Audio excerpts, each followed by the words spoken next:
తెలుగునాట ఉన్న సుప్రసిద్ధ శైవ క్షేత్రాల్లో కపిల తీర్థం ఒకటి. ప్రపంచ ప్రఖ్యాతిగాంచిన వైష్ణవ తిరుపతి క్షేత్రమైన తిరుపతి పట్టణంలో ఇది ఉండటం ఒక విశేషం. హరిహరులకు ఏ భేదం లేదని నిరూపిస్తూ నిలిచిన ఈ తీర్థ రాజ్యం తిరుపతిలోని అలిపిరి మార్గంలో ఉంది.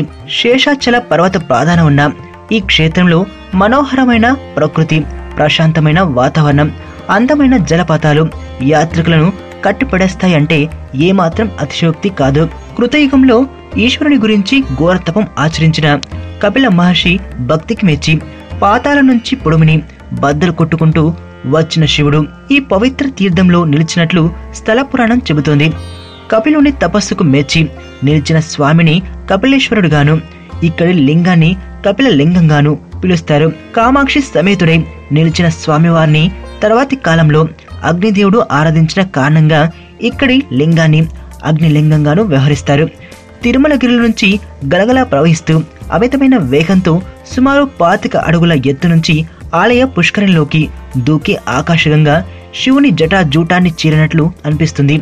ఇక్కడి పుష్కరిని శైవులు కపిల తీర్థమని, వైష్ణవులు ఆళ్వార్ తీర్థమని, చక్ర తీర్థమని పిలుస్తారు. ఇప్పుడున్న ఆలయ నిర్మాణం సుమారు 1000 ఏళ్ల నాటిదని చెబుతారు.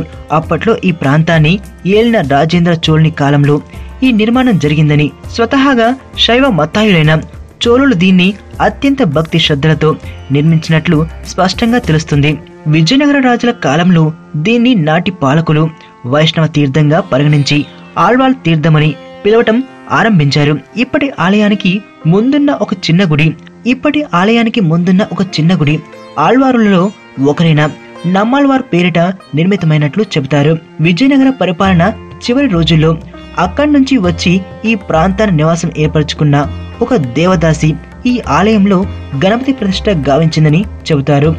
ఈ ఆలయ ప్రాంగణంలో కపిలేశ్వర స్వామితో పాటు కార్తికేయుడు, శ్రీకృష్ణుడు, అగస్తేశ్వరుడు, కాశీ విశ్వేశ్వరుడు, సహస్రలింగేశ్వరుడు, లక్ష్మీనారాయణుడు కూడా కొలువై ఉన్నారు. సంతతి లేనివారు ఈ క్షేత్ర స్వామిని ఆరాధించి ఒక రాత్రి నిద్ర చేస్తే సంతాన ప్రాప్తి కలుగుతుందని భక్తుల నమ్మకం. ఇక్కడి తీర్థంలో పుణ్యస్నానం ఆచరించిన వారి పాపాలు పటాపంచలవుతాయని భక్తుల విశ్వాసం. విశేషించి కార్తీక మాసంలో లక్షలాది భక్తులు స్వామివారిని దర్శించుకుంటారు. వేకువ జాము నుంచి పుణ్యస్నానాలు ఆచరించి ఆలయ ప్రాంగణంలో ఈశ్వరునికి దీపాలు పెడతారు. కార్తీక మాసంలో వచ్చే ఆరుద్ర నక్షత్రం రోజున స్వామివారికి అత్యంత ఘనంగా నిర్వహించే మారేడు దళాల పూజ, అన్నాభిషేకం చూసి తీరవలసినది తప్ప ఆ వైభవాన్ని మాటల్లో వర్ణించలేము.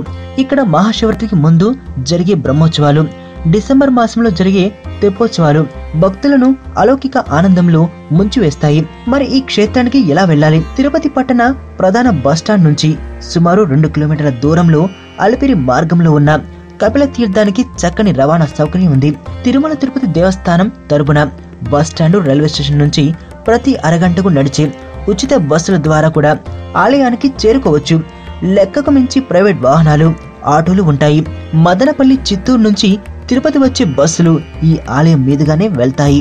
మీకు తెలియని మరిన్ని రహస్యాలను తెలుసుకోవాలనుకుంటున్నారా? అయితే సబ్స్క్రైబ్ చేయండి రహస్యవాణి.